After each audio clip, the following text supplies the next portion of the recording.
Here we have a great summer dish in the making. Stuffed peppers and tomatoes with a few grape leaves thrown in there for good measure. These are vegetarian stuffed tomatoes, peppers, and grape leaves. This is one of the easiest dishes in the Greek kitchen. Basically, you need rice, blue rose, that's the variety we use for stuffing, a lot of onions and scallions, and basically any herb you happen to have on hand, but make sure mint is one of them. I'm going to show you how to scoop out the pulp from the inside of the tomato. We just want to get the caps off. Take a teaspoon.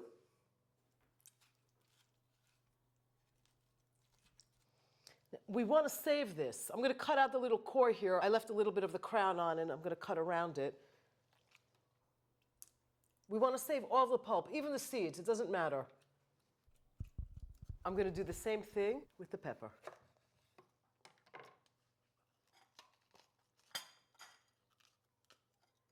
If you're a maniacal perfectionist like I am, you want to get the ribs out too. The tomatoes need something, a little bit of salt and a little bit of sugar.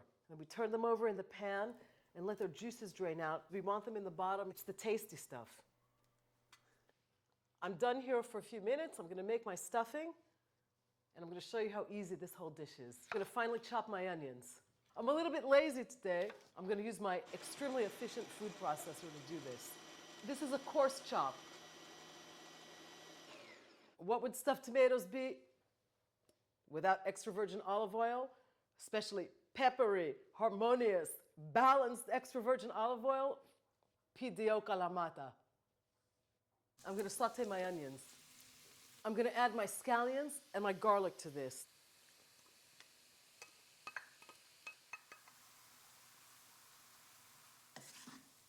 While this is softening up in here, I'm going to pulverize my tomato pulp until it's nothing but juice. I'm going to add my rice to this, just to coat it in a little bit of oil, to soften it up a little bit. The rice is about a third of the way cooked when I actually add it to my tomatoes. In Greece, there's a special rice for stuffing. It's a medium grain, and it's called blue rose. It's not a Greek variety, of course, but it grows here. I'm going to pour my pulverized tomato pulp in here next.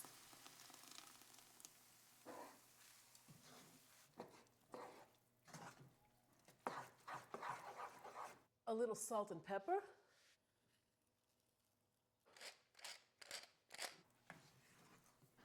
The rice is exactly where I want it. There's plenty of liquid in here, so there's enough for it to cook in once it's inside the peppers and tomatoes. And I'm going to add my dill, parsley, mint. I have a few raisins here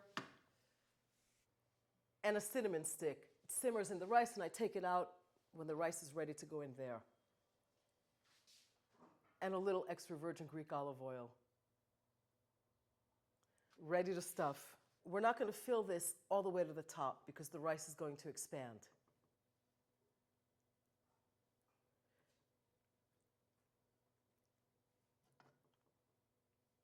Okay. Here we go. It's important that the vegetables are snug next to one another. And we have a little secret for that I'm going to show you in a second.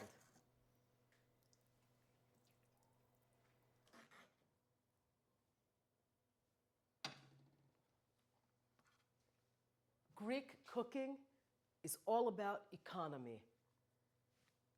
This is a very inexpensive dish to make. We don't waste anything, not even the space in the pan. If you notice, I have grape leaves. I'm showing you two different kinds. These are fresh leaves, in season in May, picked right off the vine. These need to be blanched before they can be used. And this is the stuff we find in jars, in brine, in every supermarket, almost in the world. Make sure the leaf is vein side up on your work surface. It's very easy. You fold in the sides, you fold up the bottom, and the little trick here is to taper it as you go so that you get an even, you see what I'm doing there? You get an even cylinder.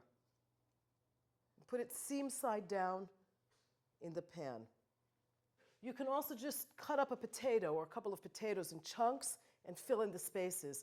I haven't added any water to this because the tomatoes are going to let out a lot of their own juices. I'm ready to bake it, 350 degrees Fahrenheit, for about an hour to an hour and a half, depending on your oven.